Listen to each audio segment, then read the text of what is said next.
네, 연일 무력 도발을 이어가던 북한이 불가역적인 지위를 언급하면서 핵 보유 의지를 노골화했습니다. 네, 북한의 추가 도발 움직임 등 관련 내용을 전문가 두 분과 짚어보겠습니다. 김용현 동국대 북한학과 교수, 양욱 아산정책연구원 부연구위원 오셨습니다. 어서 오십시오. 안녕하십니까? 안녕하십니까? 우리 비질런트 스톰이 어제 끝났고 북한은 계속 그 전부터 계속 도발을 해오지 않았습니까? 네. 노동신문 보니까 우리 국가 지위가 불가역적인 것이 되었다 이렇게 올렸더라고요. 맞습니다. 그러면 불가역적이란 말이 예전에 뭐 북미 정상회담 때도 그렇고 CVID 얘기를 많이 했지 않았습니까? 네네. 불가역적이라는 게 이들이 표현한 불가역적이라는 게 그럼 우리는 핵 무기를 완료했다 이렇게 받아들여도 되는 겁니까? 그러니까 핵무기의 고도화 또 예. 핵 보유국 선언을 그동안 북한이 줄곧 주장해 왔는데 예. 그것을 다시 한번 각인시키는 그런 입장을 내놨다 이렇게 봐야 됩니다. 그러니까 노동신문을 통해서 이번에 이제 비질런트 스톰이 어제 끝났습니다. 예. 그러니까 그것을 북한 스스로 결산하는 것이죠. 그 과정에서 핵 무기를 자신들은 이제는 보유국이다. 그렇기 때문에 이제 핵무기 보유국으로서 북한을 미국은 상대해야 되고 또 예. 앞으로 협상 과정도 역시 그렇게 가야 된다. 그것을 이제 시작을 노동신문을 통해서 이미 이제 오늘부로 말을 꺼냈다 이렇게 봐야 될 것 같고요. 예. 실질적으로 앞으로 북미 관계를 풀어가는 데 있어서 북한의 핵무기와 관련된 부분에서는 핵무기의 보유국으로서의 북한을 인정하는 속에서 그 협상을 하더라도 하고 어떤 형태든지 북한은 그렇게 가겠다. 그것을 표현했다고 봐야 되겠습니다. 예. 그럼 핵 무기가 거의 그러니까 완성됐다고 북한은 표현을 하는데 국제사회나 미국에서는 핵무기를 완성한 거를 전제에 두고 지금 대하고 있는 거예요? 아니면 아직은 안 됐다고 대하고 있는 거예요? 뭐 사실은 지금 북한이 핵 태세를 갖췄다고 선언을 하고 있지만은요, 객관적 기준에서 봤을 때는 저거 충분하게 핵 태세를 갖췄다고 보기 어렵습니다. 예. 예를 들어서 이제 이런 것이죠. 우리가 핵 태세를 갖췄다라고 얘기를 할 경우에는 뭐 지휘 통제부터 시작해서 핵 운영 교리, 그 다음에 실제 핵 무기 숫자나 이런 것 자체가 어느 정도 이상 갖춰줘야 되고요. 그 다음에 이것을 가지고 상시적인 뭐 예를 들어서 뭐 초계라든가 뭐 순찰이라든가 대기 이런 상태까지 가야 되는데 자 지금 북한이 한 얘기하고 있는 서사를 한번 볼 필요가 있는 것이 이겁니다. 계속 이제 올 4월부터인가 이제 김정은이 이제 얘기하면서 우리 핵으로 뭐 공격할 수 있다, 핵이 억제 수준은 아니다 얘기하고 9월 초에 핵무력 정책법을 얘기했죠. 핵무력 정책법을 공표를 했는데 이게 뭐냐면요. 바로 이 핵무력 정책법이 핵 독트린에 관해서 운영 교리가 우리는 이거야. 밝히고 그다음에 근데 요 안에서 지휘 통제나 이런 거 우리 다 생각 많이 했다. 분명히 핵 보유국법 2013년에 처음에 나왔을 때 그때보다 많이 발전한 모습을 보여줬어요. 자, 그러면 실제 핵무기 운용부대가 핵을 충분히 갖고 이걸 운용해서 할 수 있냐. 자, 어떻게 북한이 계속 미사일을 발사를 했는데 9월 말부터 이제 한 거의 15일간 저걸 했어요. 핵 운용부대에 뭐 예를 들어서 훈련을 했다라고 이제 보도 나왔었죠. 네.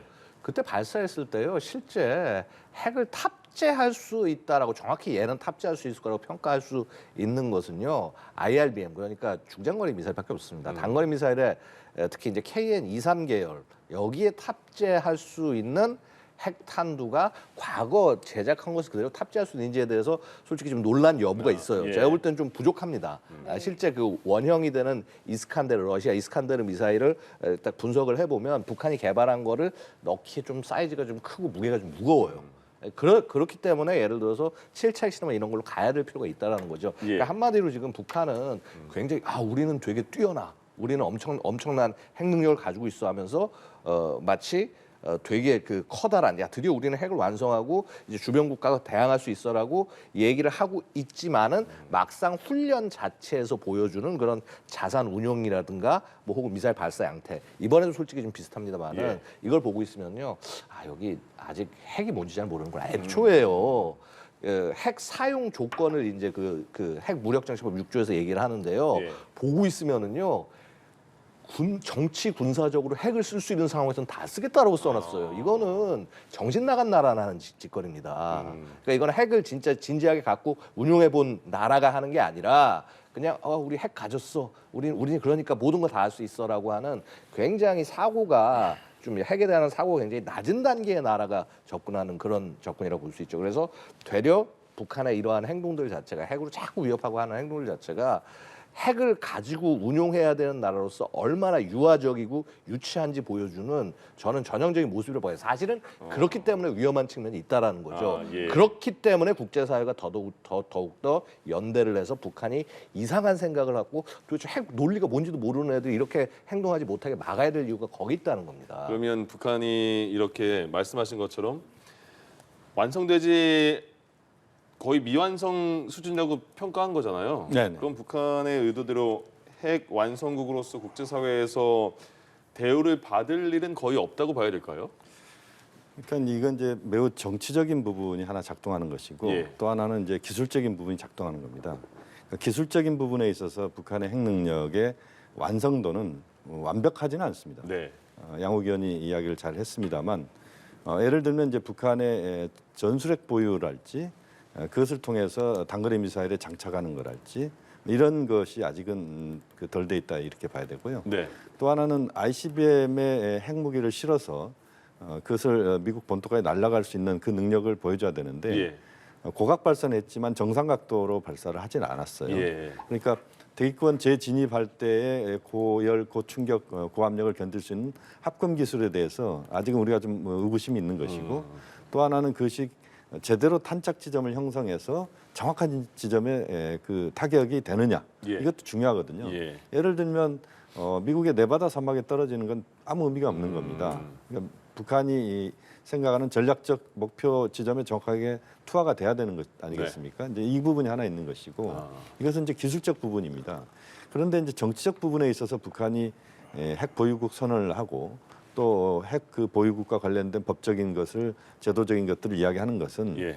이것은 앞으로의 미국과의 협상 과정에서 완벽하지는 않지만 미국과의 협상 과정에서 북한이 미국에 끌려가지 않겠다. 미국과 대등한 상태에서 핵 보유국의 지위를 갖고 미국과 협상을 하겠다. 예. 또 남측과 일본도 압박을 하면서 북한이 판을 끌고 가겠다. 뭐 이런 차원에서의 정치적인 또는 매우 정무적인 어떤 판단 그것이 작동하고 있다 이렇게 봐야 되겠습니다. 네. 예. 네, 비질런트 스톰이 종료가 됐고 북한은 계속해서 추가 도발을 했습니다. 지금 그래서 앞서서는 7차 핵실험만 남아 있고 그에 대해서 관심이 계속 모아지고 있는데 앞으로의 북한은 어떤 도발을 계속하게 될까요? 자, 일단은 뭐 여러 가지 얘기들이 나오고 있습니다만은 북한의 7차 핵실험 가능성 뭐 이것은 계속 상수로 열어둬야 될 것 같습니다. 그런데 가만 시기가 어떻게 될 것이냐를 보고 있으면은요, 좀 그런 생각이 듭니다. 보통 통상적인 논리라고 한다면은요, 원래 핵의 파괴력을 보여준 다음에 그것을 탑재하는 투발 수단. 혹은 뭐 플랫폼 이런 걸 통해서 운영하는 모습을 보여주면서 내가 이 터진 거 이거를 너희에까지 전달할 수 있어라는 얘기로 해서 보통 서사를 정리를 합니다, 북한이. 예. 근데 그러니까 5차 핵시험 때 그랬고 6차 핵시험 때 그랬어요. 네. 근데 이게 지금 보면은요, 자 소위 이제 전술핵 열심히 지금 쏴가지고 해서 해놨는데 예. 핵탄도 어디 있죠? 그러니까 사실은 원래 이게 저 메시지가 원래 논리대로 가려고 하면은 핵탄두를 먼저 보여준 다음에 요거 가지고 니들 남한 어디들 다 공격할 거야라고 얘기가 나와야 되는데 되려 지금 이 순서가 뭔가 좀 바뀌고 있다, 이거 꼬이고 있다라는 것은요. 그러니까 북한이 핵실험 준비가 외향상 뭐 핵실험장이 준비가 되고 이런 것들은 잘 되어 있을지 모르겠습니다만 예. 막상 핵탄두에 관련된 기술 혹은 아니면은 핵 실험을 위한 어떤 국제적 조건, 조건이라는 게 뭐 중러의 지원이나 이런 것도 있겠지만요. 핵 실험 해가지고 해서 미국이 안 흔들리고 저게 안 되면 아무 의미가 없는 것이거든요. 네. 그래서 이런 부분들을 지금 북한 나름은 굉장히 고민하고 있을 것이다. 기술적인 문제도 있는 것이요. 자, 지금 북한이 미사일도 쭉 쐈는데 쏜 것 중에서 예를 들어서 KN-23, 24 탄도미사일 중에 큰 거에 해당하죠. 자, 여기에 들어갈 전술 핵탄두와 그다음에 지금 북한이 전술핵을 싣겠다고 얘기하고 있는 예를 들어서 신형 유도 무기 이거는 거의 절반 정도 크기밖에 안 돼요. 예. 그 KN-23에. 그럼 거기 들어간 핵탄두는 또 다르거든요. 네네. 그다음에 또 심지어는 전략적 타격 체계라고 그러니까 그 순항 미사일을 전략 장거리 순항 미사일이라고 하면서 그런 거에도 장기적으로 탑재할 수 있다라는 뉘앙스를 풍기고 있거든요. 그렇다면은 솔직히 구체적으로 어느 크기의 어떤 전술핵을 개발해야 될지 최소한 2종 이상 개발해야 됩니다, 북한이.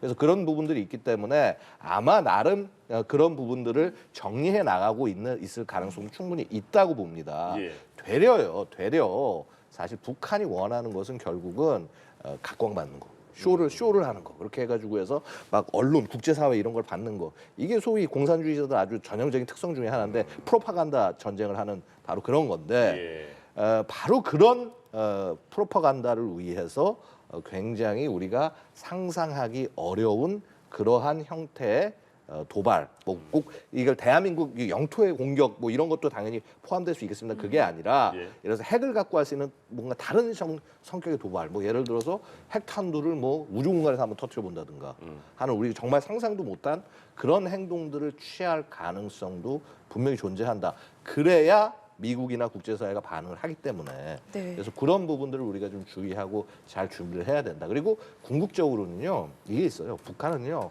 지금 뻔히 압니다. 우리 정부가 지금 계속 담대한 구상 얘기하면서 대화에만 나와라 우리가 도와줄게 얘기하는데 알거든요. 이렇게 조금 최대한 밀고 상황 최악으로 가져간 다음에 딱 나가면은 최소한 우리가 요 정도는 건질 수 있겠다라는 생각들이 있을 겁니다. 예. 그래서 북한이 이러한 상황에서 그냥 자연적으로 뭔가 자기 이득을 가져가지 못하게 그렇게 우리 정부도 전략을 되게 잘 짜서 접근해야 된다. 이런 말씀 좀 드리고 싶네요. 네. 이번에 그 비질런트 스톤도 북한이 계속 도발을 하니까 하루 연장한 거잖아요. 그래서 어디까지 한 거잖아요. 네네. 근데 그 과정에서 북한도 탄도미사일도 쐈고 일반 미사일 또 포병 사격도 굉장히 많이 했잖아요. 근데 네네. 그 나오는 소리가 북한도 이거에 대해서 굉장히 뭐 하루 연장한 거에 대해서 어제 아침까지 그 도발 그 사격을 했는데 그것도 비용도 굉장히 많이 들었고 북한의 입장에서도 경제적으로 굉장히 부담스러웠을 것이다 이런 얘기를 하거든요. 네네. 그럼 하루 연장한 그 비질런트 스톰의 그런 효과는 있었다고 봐야 됩니까? 효과는 분명히 있었겠죠. 예. 왜냐하면 이제 그 비원비 전략 폭격기가 예. 합류를 했습니다. 그러니까 우리가 흔히 죽음의 백조라고 예. 이야기하는 비원비 전략 폭격기는 가공할 만한 이제 폭탄 투하 능력이 있습니다. 그러니까 엄청 많이 실을 수 있다는 거죠. 그 그렇죠. 안에. 그러니까 61톤 정도가 그 기체 내부 예. 외부에 실릴 수가 있는데 우리가 이제 과거부터 보면 미국의 최고의 폭격기를 B-52 전략 폭격기라고 네네. 봤습니다. 그게 30톤 정도 싣습니다. 아, 두 배네요. 두 배를 예. 싣습니다. 그리고 이 비원비 전략 폭격기는 스텔스 기능이 일부 있어가지고 예. 그 특정 투하 지점 20km 전까지는 그 레이더에 안 잡히는 아. 경우들이 대부분입니다. 예. 그러니까 굉장히 북한으로서는 부담스러운 부분이고 또 하나는 이 비원비 전략 폭격기가 그 속도 자체가 워낙 빠르기 때문에 지금 이제 그 미국의 특정 지역에서 특히 미국의 지금 괌이랄지 이 지역에서 예. 평양까지 도달하는데 2시간이면 가능합니다. 비행 거리가 워낙 그 속도가 빠르기 때문에 그러니까 북한으로서는 굉장히 부담스러운 그 전략 자산이다. 미국의 전략 자산이 이렇게 봐야 됩니다. 예. 그러니까 지금 이제 하루 연장한 결정적인 부분은 아마 제가 볼 때는 비원비 전략 폭격기의 합류 이것을 위해서 한미가 그 북한을 압박하는 차원에서 하루를 연장했다 이렇게 봐야 되는데 예. 그런 차원에서 보면 그 전술적인 목표는 달성했다고 봅니다. 특히 이제 그 과정에서 북한이 단거리 미사일 4발을 서해 쪽으로 쐈지 않습니까? 이런 것들을 보면 사실상 북한으로서는 어쨌든 하루 연장된 것에 대한 북한의 반발의 모습을 미사일 발사로 보여주는 것이고 또 하루 연장에 대해서 북한 언론이랄지 북한에서 거기에 대한 반발한 모습들이 계속 나왔습니다. 네. 결국 그것은 미국과 한국의 이 훈련의 이 하루 연기, 하루이기 때문에 별게 아니다라고 느낄 수 있지만 예. 사실은 비원비의 전개라고 하는 것이 굉장히 크게 북한을 압박했다 이렇게 봐야 되겠습니다. 그렇군요. 예. 그러니까 이제 제가 한 말씀 덧붙이면 이런 예, 예. 부분이 있어요. 네. 그러니까 이런 거죠. 이 항공 전력에 있어서는요. 압도적으로 북한이 불리합니다. 비교조차 될 수가 없어요. 그러니까 바로 그런 부분들을 상쇄하기 위해서 핵에 북한이 집착을 하는 것 네. 중에 하나고요. 자, 그러니까 한미가 소위 비대칭적으로 우수한 전력을 들고 가서 훈련을 하니까 야, 우리는 그럼 핵 있어 하면서 계속 지금 쏘면서 난리를 하는 건데, 자, 이 과정에서 뭐냐면 북한이 아까도 지적하셨지만은 거의 이제 한 3, 4일간 거의 2천억에서 3천억 원 정도의 오. 비용을 소모를 한 것이 아니냐라는 추정들을 하고 있습니다. 이거요, 사실 북한 입장에서 북한이 이제 물론 실제 비용이 그거보다 덜 들어갈 수는 있어요. 왜냐하면 북한 자체가 어쨌거나 공산주의 경제고 중앙집중주의 경제이기 때문에 그냥 국가가 정하면 그거대로 다 가는 건데. 자, 그런데 한번 생각을 해보십시오. 북한이 그렇게 능력이 많고 생산 능력이 뛰어난 국가냐. 자, 지금 북한이 계속 미사일 쏘는 것들이 KN-23, 24 등 신형 미사일들을 쏘고 있는데 이게 당장 하루 연장한다고 하니까 딱 답이 나오는 겁니다. 네. 신형 미사일을 못 쏘고 구형을 쏘기 시작한 거예요. 한밤중에. 밤에 이제 그 11월 3일 밤에 이제 발사했던 미사일은요. 저거였어요. 그 화성 6호, 예전 스커드-C. 그건 뭐냐 하면요. 북한도 결국 한계가 될 수 있다. 그러니까 대한민국 입장에서 뭐냐면요. 되려 북한의 위기를 저 어떤 잘못된 행동 못하게 혹은 공격 못하게 위기를 관리하면서 북한을 압박해서 얘들이 계속 미사일 쏘고 사실 두렵거든요. 북한도. 네. 그렇게 하면서 북한이 소진되게 하는 전략 굉장히 대한민국으로서는 유효한 전략이 되는 거고 북한은 거기 말려드는 거죠. 그러니까 계속 지금 저게 쏘는 게 북한 입장에서도 뭐 데이터를 얻거나 뭐하거나 하는 장점일 수는 있지만은 예. 저런 식으로 쏘다 보면은 북한도 굉장히 힘들어질 수밖에 없는 거죠. 그렇군요. 네. 어제 또 추가 도발을 했습니다. 단거리 탄도미사일을 4발을 서해상으로 발사를 했는데 이게 그 북중 국경 그리고 중국 어선들이 많이 몰려 있기 때문에 그쪽으로 쓴 거에 대한 의도에 대해서도 관심이 모아지고 있거든요. 그렇습니다. 이제 우리가 주목해야 되는 부분이 이 평안북도 독림이라는 데서 쐈습니다. 예. 중국 단동과 신의주가 이제 국경인데 거기에서 한 20km 정도 아래입니다. 그러니까 상당히 그 북중 국경지대에 접근해서 쐈다 이렇게 볼 수가 있고요. 예. 다만 이제 미사일의 사거리가 130km였습니다. 고도는 20km였고, 그러니까 단거리 미사일 중에서도 북한이 최근에 쏜 미사일 중에서 가장 짧은 거리의 탄착이 이루어진 겁니다. 예. 중국을 의식한 부분이 있고요. 아마 이제 중국과 미사일 발사 직전에 아마 협의가 있었을 수도 있을 것 같습니다. 확인하기는 어렵지만 네네. 네. 그렇게 보면 이제 북한으로서는 그 다양한 지역에서 미사일 발사가 가능하다. 북중 국경 지역에서도 가능하고 또 북중 간에 충분한 협조 체제랄지 이런 것들이 구축되어 있다. 이것을 또 한편으로 보여주려고 하는 뭐 그런 차원에서의 미사일 발사했다 이렇게 평가할 수도 있겠습니다. 네. 그래서 저는 좀 달리 보는 것이요. 네네. 중국과 사절 협의 있을 가능성이 저는 상대적으로 낮다고 봅니다. 왜냐하면요, 네. 이 발사한 4발의 미사일 성격이요. 지금 130km의 그 고도 낮게 날아간다. 예. 지금 북한 4월 16일에 처음 발사했던 신형 전술 유도 무기밖에 없습니다. 근데 신형 전술 유도 무기는요, 북한 표현에 의하면 핵이 탑재됩니다. 그러면 북중 접경 지역에서 핵미사일을 쐈는데 그거를 중국이 그걸 가만히 내비둔다? 그건 있기 되게 어려운 일이죠. 그러니까 이거 자체도 어찌 보면 북한이 굉장히 중국의 분명히 어떤 만류라든가 이런 부분들이 없지 않았을 거란 말입니다. 왜냐하면 북한이 난리를 치면 칠수록 미국의 전략 자산들이 계속 들어오고 왔다 갔다 움직이고 하는데 그러면 사실 중국 자체도 굉장히 불편해지거든요. 미중 패권 경제 입장에서 봤을 때는. 예. 그래서 그런 측면 때문에 분명히 중국의 압박도 있었을 것이고 그런 거에 대한 메시지도 되려 있지 않겠느냐. 사실 우리가 아는 것과는 달리 북중 관계는 그렇게 타이트한 것이 아니고 어찌 보면 뭐 순망치 않은 관계가 될지언정 예.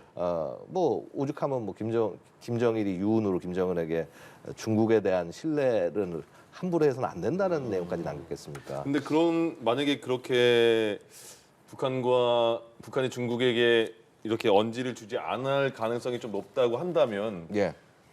그러니까 사실은 이제 그러니까 되려 그런 거죠. 이게 만약에 베이징까지 날아갈 수 있는 미사일을 썼다면 그건 정말 대단한 예.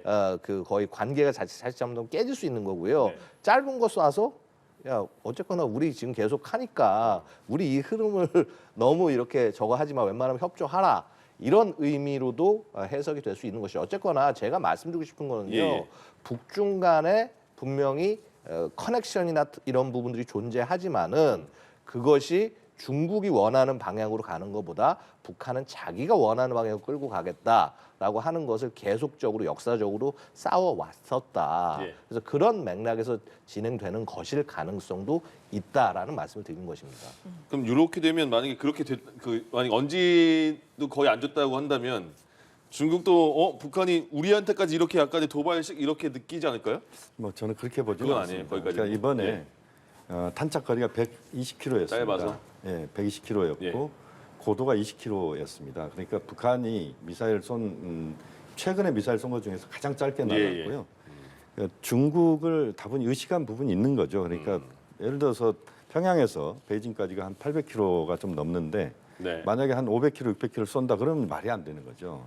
다만 이제 아주 짧은 거리를 쏘고 그것을 통해서 북중 간에도 만약에 협의가 이루어졌다면 그것은 북중이 이 미사일 발사에 대한 협의를 최소한 한다 이런 분위기를 북중 관계의 긴밀함을 보여준 측면도 있는 것이고 예. 만약 그렇지 않다고 하더라도 최단 거리를 쏘므로써 북한은 늘 동해상으로 썼는데 서해 쪽으로도 쏠 수 있다.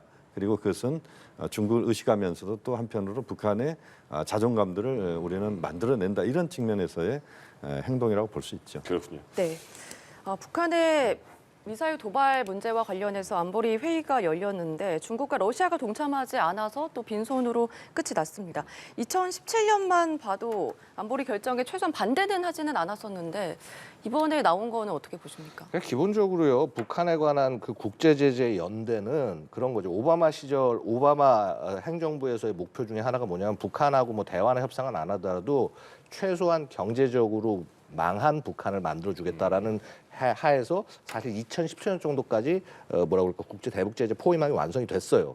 근데 이제 미국 회담하고 트럼프 정부 들어와서 이제 접근하면서 그게 그 연대가 무너지고 이제 당장 중국 같은 데가 와서 그렇게 시진핑 그 김정은의 대담이 이루어지지 않다가 미국하고 만나게 되니 곧바로 그게 되는 거죠. 예, 이렇게 해서 이미 그렇게 해서 한번 뚫렸는데 게다가 지금 이제 우크라이나 전쟁으로 인해서 이제 러시아까지 저 난리가 나면서 완전히 지금 이제 대결 구도식으로 바뀌어 버렸다는 거죠. 예. 자, 이게 뭐 북한한테 유리해 보일 수 있습니다. 일견. 근데 여전히 국제 제재라든가 이제 국제 정치 경제에서 리더십은 미국에게 있고 서구에게 있고 자, 이제 이런 국가들이 더 손을 잡고 접근을 하게 되고요. 되려 북한 이슈가 러시아나 중국의 발목을 잡을 가능성도 더 생겨나는 거예요. 그래서 어찌 보면 뭐 북중러 이렇게 같이 가는 모습들 자체가 북한에게 도움이 될 수도 있고 그다음에 북한은 사실 동급이 되고 싶을 겁니다. 예.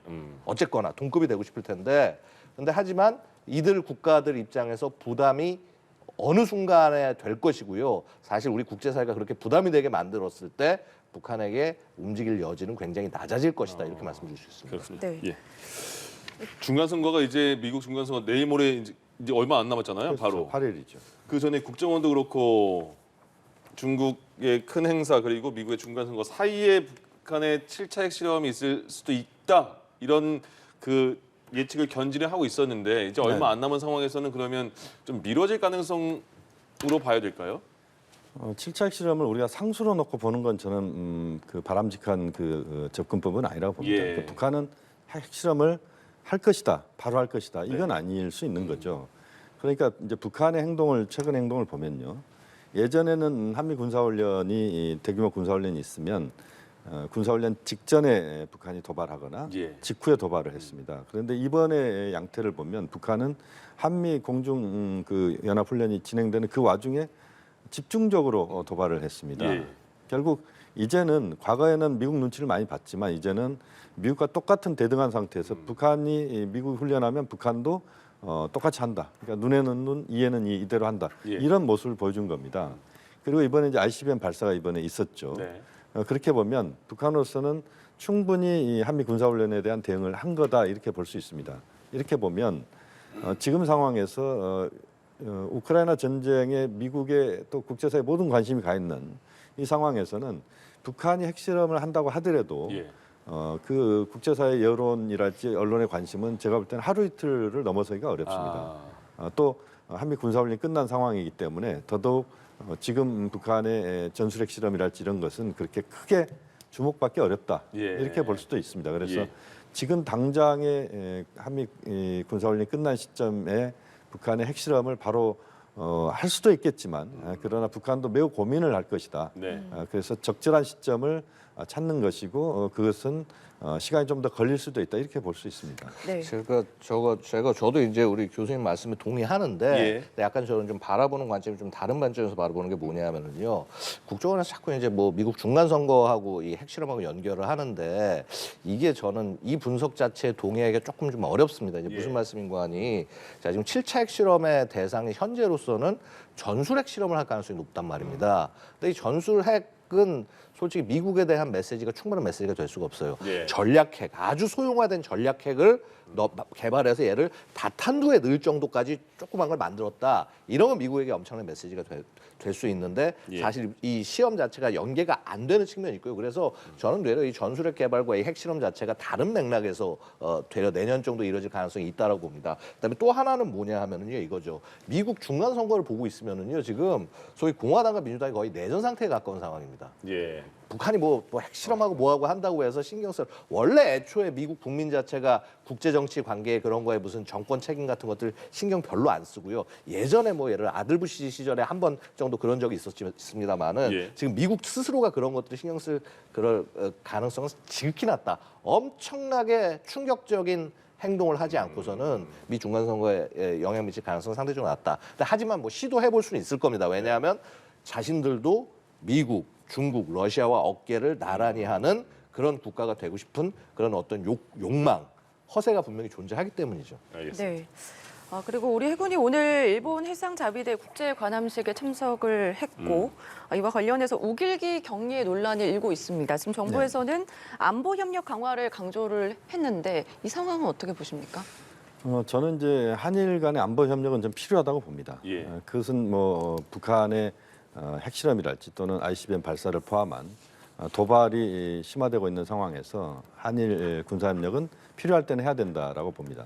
다만 그 필요할 때 해야 된다는 것과 그 우길기에 대한 격리의 문제는 좀 차원이 다른 거라고 봅니다. 예. 우리가 한미일 협력을 하는 것은 매우 중요하다고 보지만 그러나 지금 이번에 관함식에 보면 중국도 불참을 하고 지금 2개국이 참여를 했습니다. 이들 국가들을 보면 대체로 미국, 캐나다, 호주를 포함해서 대체로 영연방 국가이거나 또는 2차 세계대전 때 일본과의 그 관계 속에서 식민지 경험을 한 나라들은 거의 없습니다. 이렇게 보면 대체로 일본의 그 군국주의와 또는 일본의 지금 엄청난 그 군사 대국화 이 과정에 대한 우려를 나타낸 국가들은 대체로 또 불참한 부분들이 있습니다. 예. 그렇게 보면 굳이 이런 논란을 만들면서까지 우리가 물론 우길기가 아니라고도 이야기를 합니다만 대체로 보면 우길기가 거의 비슷하게 그러니까 생겼죠. 자유한계 우기기 두 개 놓고 보면 이걸 그럼- 어떻게 구분이 갈 수 있을까 싶기도 근데 하고 제가 예, 지금 말씀 끝까지 듣고 예, 이제 예. 하겠습니다. 예. 이렇게 보면 실제 지금 상황에서 그런 논란을 빚을 필요는 없다. 오히려 한미일 특히 한일 군사협력은 상당히 신중하면서도 꼭 필요할 때 예. 또 필요한 부분들을 우리가 찾아가면서 해야지 그렇지 않은 경우에는 오히려 우리가 일본의 의도에 말려들거나 또 전반적으로 한반도 상황을 관리하는 측면에서도 좀 더 우리의 유연성들이 떨어질 수 있다. 이런 점에서 좀 더 신중할 필요가 있다고 저는 보고 있습니다. 알겠습니다. 자 이게요. 예. 국제 관함식이라는 게 엄청난 행사 아닙니까? 같이 뭐 군사훈련하는 것도 아니고요. 예를 들어서요 적국한테도 그러니까 예를 들어서 약간 적대적인 관계나 서로 충돌이 있는 관계 국가에서 관함식 갈 수 있습니다. 예. 근데 이것을 자꾸 이렇게 크게 문제를 만들어서 이렇게 뭔가 이렇게 막 국가의 뭐 자존심을 숙이는 것처럼 만들고 이거요 솔직히 말해서 정치권에서 자기 그 어떤 그 뭐라고 할까 정치적 반사이가 얻으려고 한 건데 자 지난 정권에서까지 그랬으면 좋은데 지금 북한 핵 위기가 이렇게 올라오는 상황에서 이걸 계속 이용해 가지고 해서 한미일 협력 계속 뭔가 일 제대로 안 돌아가게 만들고 이거 북한 원하는 대로 해주는 거하고 똑같은 행동이라고 말씀드릴 수가 있고요. 자 지금 예. 중요한 건 이겁니다. 북한 지금 비핵화 못하겠다고 얘기했어요. 저거 정권이 붕괴하기 전까지는 절대로 안 바뀝니다.